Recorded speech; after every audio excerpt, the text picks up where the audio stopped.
Hola, bienvenidos a un nuevo vídeo. En este caso vamos a estudiar y representar una función que incluye una función exponencial. En este caso, esta función, igual a x al cuadrado partido por e elevado a x al cuadrado. Bien, vamos a hacer un estudio no completo, pero sí de las cosas más importantes, de los puntos más importantes, y vamos a empezar por el dominio. Tenemos una función racional, un cociente, entre un polinomio de dominio todo R y una función exponencial también de dominio todo R. Recordemos que el dominio de un cociente son todos los valores excepto aquellos que hacen 0 al denominador, es decir, excepto aquellos que hacen 0 e elevado a x al cuadrado. Por lo tanto, hemos puesto que e elevado a x al cuadrado tiene que ser distinto de 0. Pero una función exponencial, y esto es muy importante que lo tengáis siempre en cuenta, siempre es mayor que 0, obviamente si no tiene ningún signo negativo delante. Sea cual sea la función exponencial, aunque aquí tenga un menos delante del x al cuadrado, da igual, lo que no podría tener es un menos aquí, si no es lo contrario, siempre va a ser positiva, es decir, siempre va a ser mayor que 0. Por lo tanto, si siempre va a ser mayor que 0, nunca será o podrá ser igual a 0. Por lo tanto, no hay ningún punto en el que el denominador se haga 0 y por lo tanto el dominio de la función es todos los números reales, todo R. Vamos a ver los puntos de corte. Obviamente, para x igual a 0, tenemos que y sería igual a 0 al cuadrado partido por e elevado a 0 al cuadrado, es decir, 0 partido por e elevado a 0, que es 1. 0 partido por 1 es 0, es el punto 0, 0. Y si ahora yo igualo la y a 0, puedo multiplicar el elevado a x al cuadrado por el 0, que obviamente me va a dar 0. 0 igual a x al cuadrado, x sería la raíz de 0, que también es 0. Luego el único punto de corte es el 0, 0. Ahí lo tenemos. Asíntotas verticales, recordemos que las asíntotas verticales estaban en los puntos excluidos del dominio. Si el dominio es todo R, no va a haber asíntotas horizontales, puesto que el dominio es todo R. Asíntotas horizontales, acordaos que cuando aparecían exponenciales había que hacerlas tanto para menos infinito como para más infinito. Si hacemos tender a x a menos infinito, el límite cuando x tiende a menos infinito sería menos infinito al cuadrado, que es infinito, por e elevado a menos infinito al cuadrado, que es infinito, e elevado a infinito es infinito. Tenemos una indeterminación infinito partido por infinito, que es una indeterminación del L'Hopital. Vuelvo a copiar y aplico la regla del L'Hopital, es decir, derivo arriba y abajo, no como cociente, sino la derivada de lo de arriba partido por la derivada de lo de abajo. Simplifico esos dos x y me quedaría el límite cuando x tiende a infinito de 1 partido por e elevado a x al cuadrado, que sería 1 dividido por e elevado a menos infinito al cuadrado, que es infinito, y e elevado a infinito es infinito. 1 partido por infinito es 0.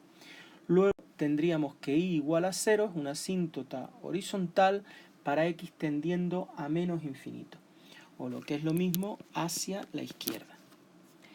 Vamos a ver ahora el límite cuando x tiende a infinito, pero a infinito positivo, infinito. Si nosotros nos fijamos, esta función tiene simetría par, es decir, f de menos x es exactamente igual a f de x. Por lo tanto, el límite me va a dar exactamente lo mismo y me va a dar que la asíntota también va a estar para x igual a más infinito. Es decir, que la asíntota va a ser en y igual a 0 tanto para menos infinito como para más infinito. Va a ser una asíntota completa. La vamos a escribir ahí. Y asíntotas oblicuas, como tenemos horizontales tanto para x tendiendo a menos infinito como para x tendiendo a más infinito, no hay. Recuerden que los límites, la asíntota horizontal es realmente una asíntota oblicua dependiente 0. Luego, como el límite tiene que ser único, no puede haber más asíntotas oblicuas ni para menos infinito, puesto que ya este límite da 0, ni para más infinito, por la misma razón. Por lo tanto, vamos a pasar ahora a la monotonía y al estudio de los máximos y los mínimos. Para la monotonía vamos a derivar la función, esto es un cociente, la derivada de un cociente es la derivada del numerador, la derivada de x al cuadrado es 2x, por el denominador sin derivar, menos el numerador sin derivar por la derivada del denominador, que es lo mismo por la derivada del argumento, y la derivada de x al cuadrado del argumento es 2x, partido por el denominador al cuadrado. Bien, ahí lo tenemos, hemos multiplicado este x al cuadrado por 2x, me da 2x al cubo. Vamos ahora a sacar factor común esta e elevado a x al cuadrado, y también vamos a sacar factor común un 2x, ya que 2x al cubo lo puedo poner como 2x por x al cuadrado.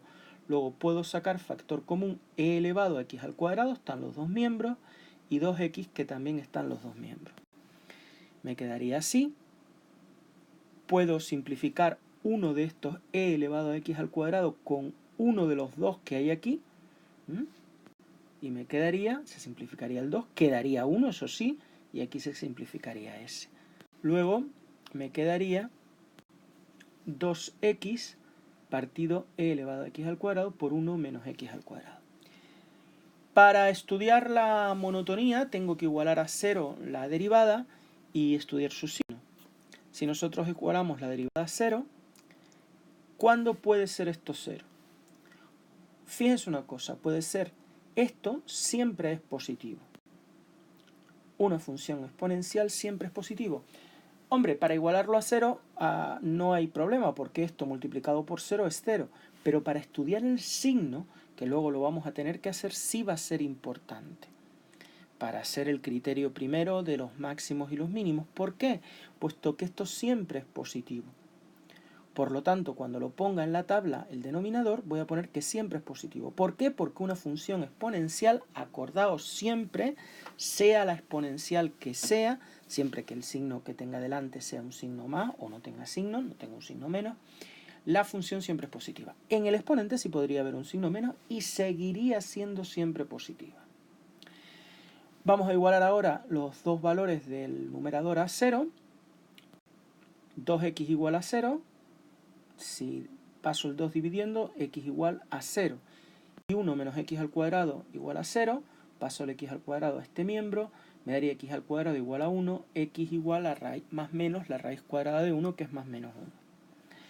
Bien, hago una tabla. Para eso ordeno estos tres valores de menor a mayor. El menor es menos 1. Luego viene el 0 y luego viene el más 1. Menos 1, 0 y más 1. Este intervalo sería, bueno, nosotros normalmente lo pondríamos aquí el menos 1, aquí el 0 y aquí el 1. Y aquí les pongo los intervalos que quedarían. Bien, aquí pongo el 2x, el 1 menos x al cuadrado, todo esto es el numerador y esto es el denominador. Como hemos dicho que el denominador siempre es positivo, para todo, pues lo pongo. Y ahora vamos a ver el 2x. El 2x se iguala a 0 en el 0. Es decir, en este valor que está aquí. Luego, antes del 0 será negativo, sustituyo un valor antes del 0 en 2x, me va a dar negativo, y después positivo. Por su parte, el 1 menos x al cuadrado se va a igualar a 0 en el menos 1 y en el más 1. O sea, aquí y también en el 1. Va a ser los dos puntos en los que cambie de signo. Y si nos fijamos, antes del menos 1, vamos a sustituir un valor anterior al menos 1 aquí. Por ejemplo, el menos 2, 1 menos menos 2 al cuadrado, 1 menos 4 es negativo.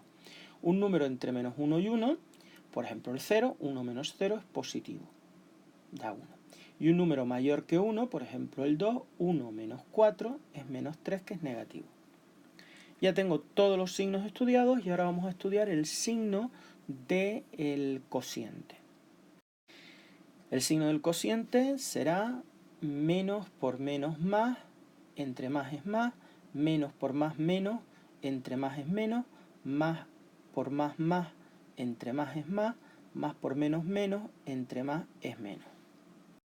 Bien, pues recordemos que el signo de la primera derivada se traduce en la monotonía, en los intervalos de crecimiento y decrecimiento de la función original.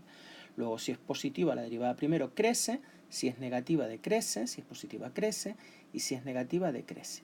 Luego, de menos infinito a menos 1 va a ser creciente, de menos 1 a 0 decreciente, de 0 a 1 creciente, y de 1 más infinito decreciente. Por lo tanto, según el criterio primero, como el dominio es todo R, si pasa de crecer a decrecer, ha pasado por un máximo relativo.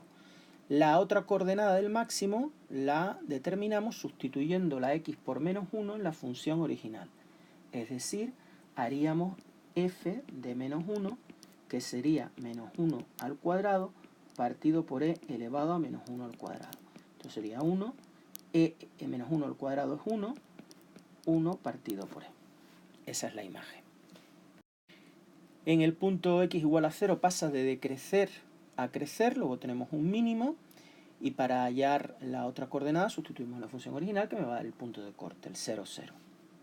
Y por último, en el x igual a 1, la función pasa de crecer a decrecer, pasamos por un máximo, y como la función tiene simetría par, tiene la misma imagen que el menos 1, ¿no? Porque f de menos x igual a f de x. Es decir, un máximo en 1, 1 partido por e. Bien, pues ahora vamos a hacer la gráfica, por eso he dibujado los dos ejes. Fíjense que el máximo y el mínimo es 1 partido por e, es 2,71, pues un tercio. Por eso el eje y no lo he llevado más de 1, sería absurdo. Tenemos un mínimo en el 0, 0.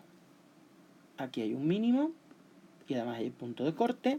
Y en 1 partido por e, que es 1 partido por 2,71, 1 partido por e es 0,367, etc.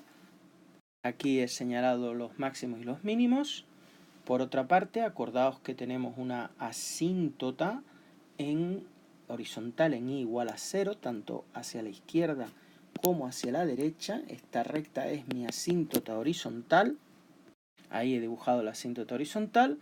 Por lo tanto, como la función siempre es positiva, es una función que x al cuadrado siempre es positivo y e elevado a x al cuadrado también, una función exponencial, pues la asíntota horizontal, la función estará por aquí y aquí por aquí. Luego, si unimos, nos quedaría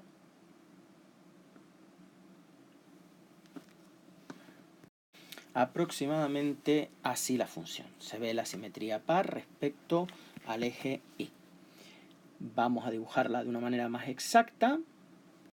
Aquí la tendríamos. Pues muchísimas gracias por vuestra atención y hasta otro futuro vídeo.